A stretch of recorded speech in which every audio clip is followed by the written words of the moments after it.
at Ryan. Call her name. Stella.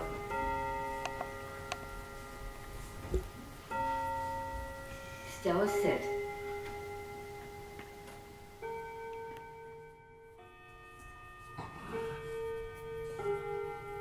So just say your name and how old you are. Okay. I'm Joanne Hope. I'm known as Nana. And I am 87 years old.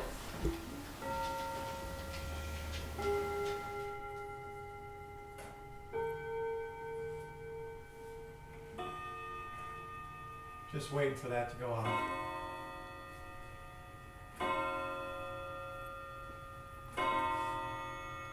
I don't know if it's the right time or not. What does it say?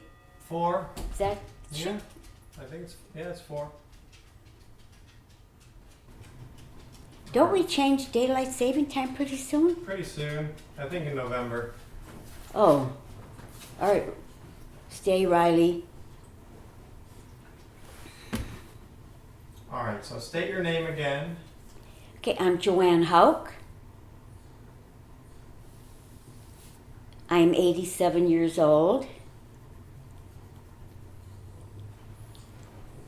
And where do you live? I live in Shaker Heights, Ohio, on Kenyon Road. And how long have you lived here? I've lived here since Mark was born in 1961, I believe.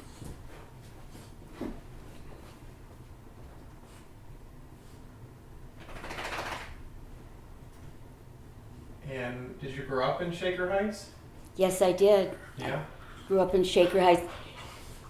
My dad had a jewelry store on Superior Avenue, and then when I was in the 8th grade, he and my mom bought a house on Avalon Road, which is just a block away from here, in Shaker Heights, and then after I met Ernie Hauk, we got married in 1949 and lived in Mayfield Heights for a couple years. And then we moved here to Shaker. And Karen, the youngest daughter, was born while we were at this house in Shaker. And Debbie, the oldest daughter, was born while we lived in Mayfield Heights, and Mark also. so how'd you end up back in Shaker? Was Ernie from here too? I'm trying to think. No, after Mark was born, he was just a baby, and then we moved here. He was almost a year old, I believe it was, and then Karen is the one that was born while we were living here. What made you come back to Shaker though? My father, because we were looking for a larger home because we lived in a small bungalow, and he also always loved this home because he used to take his dog for a walk up and down, and he, of course, the people that owned it won all kinds of garden awards and stuff like that, and he really loved the house, and it was up for sale, and he wanted us to take a look at it. And then he offered to loan us for the down payment, on it, so we could get started on it and pay for it. And we did that within a year, paid him back, and then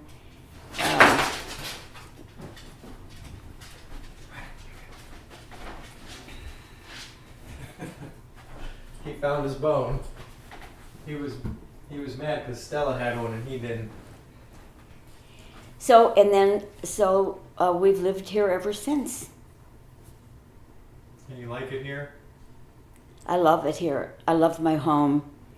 I love all the greenery that we have around our property, and the birds and the squirrels and kitty cats, stray cats that come around and I feed. And you guys have always fed them, right? They've always been here since you moved here? What? All the animals. No. No, the way it started was across the street.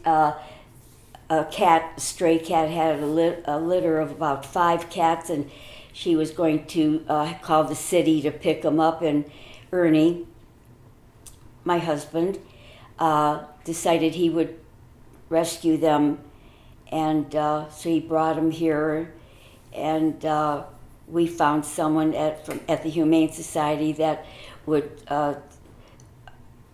spade them or whatever had to be done to them, and then they clipped their ears, and then we kept most of them in the house for several years until 2 of them escaped from a window when Ryan, my grandson, was helping me with the bedroom window, and 2 of them jumped out, and the one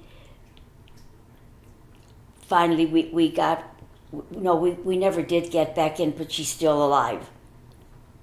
The black and white one? Mm-hmm. Was that the one that went up the tree? No, but the one that went up the tree did not survive. Yeah, Just couldn't get her down.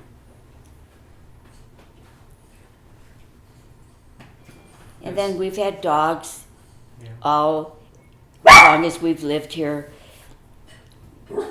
We had a poodle, and we had one of them that looked like a greyhound or something, a real big dog. I can't remember now. Big. And so right now we have, I have Stella and Riley, 2 dogs. And they were both rescues, kind of? Right. Stella was rescued from the kennel, and then Riley I found wandering on our street. And by the way, from that first litter that Ernie brought home here, the mother is still living here. The all-black one, Star. Yeah. And then the black and white one that escaped through the window, she's lives in the garage now. She won't come in. Although I'd like to get her in when the weather gets bad. Yeah. And you got a new friend, huh? That you didn't name yet. No. We have, of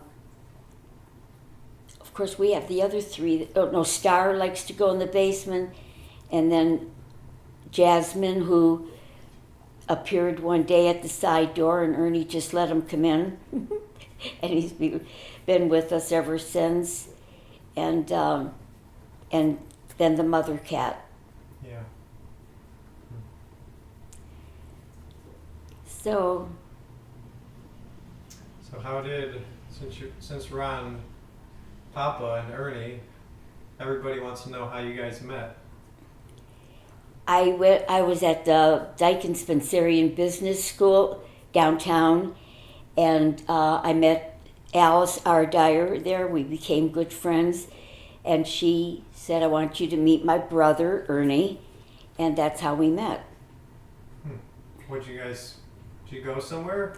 How did she introduce you to him? Well, he came with her, and Jim R. Dyer, that she's still married to today, is her husband today, and they came in to pick me up, and Ernie was with them, and then I went with them.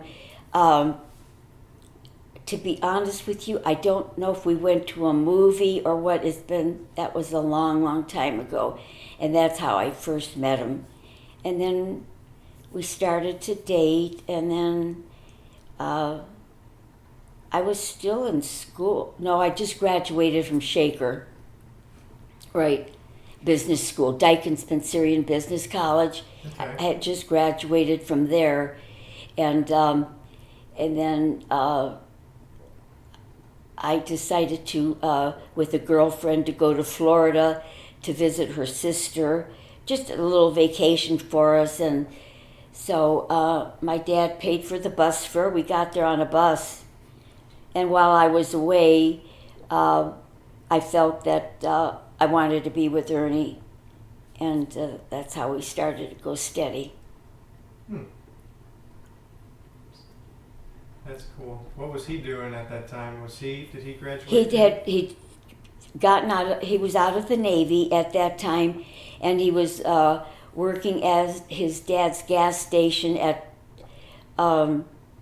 Mayfield Road and 91. They had a gas station there. He owned it, and that's where he worked for a while. I didn't know that's where it was. Yeah, Hmm. 91 and Mayfield Road. Where the same BP is now? Yeah. Mm-hmm. That's cool. But of course, it was much smaller. So that's why you moved to Mayfield. Right. And they lived. His parents still lived in Mayfield too. Right. And when Ernie got out of the service, that's where he went to work, for his dad. And then his dad decided at one point, we already had Debbie, and he decided he was going to sell the business. His father did. And Ernie meanwhile was training to be an architectural draftsman. A buddy from Mayfield High School was an architect, and he taught Ernie how to make the drawings, do the drawings and all. And then that's how we made our living. And then he stayed with them, and then at one point he was transferred over to BP to do the drawing and stuff like that of different places, and until he was forced to retire. When he became, I think he was 62 at that time. Oh, really? Mm-hmm. So I was working at that time at the Higbee Company at Severance Center, and I went to work so that we had money to pay for Deborah's college. She was going to be starting Bowling Green in the fall, so I found a job and I stayed with them with Dillard's until I stayed with the Higbee Company until they became Dillard's, and then. Of course, Mark then started Miami University, and then he went to law school in New Orleans, and then Karen started college at Ohio U. So we got all three of them through college, and then I retired from them, and I just worked at a Hallmark bookstore for several years, just to get some extra money in, or to pay for Karen's tuition, at college. Yeah. So that's how we did it. Yeah. Hmm.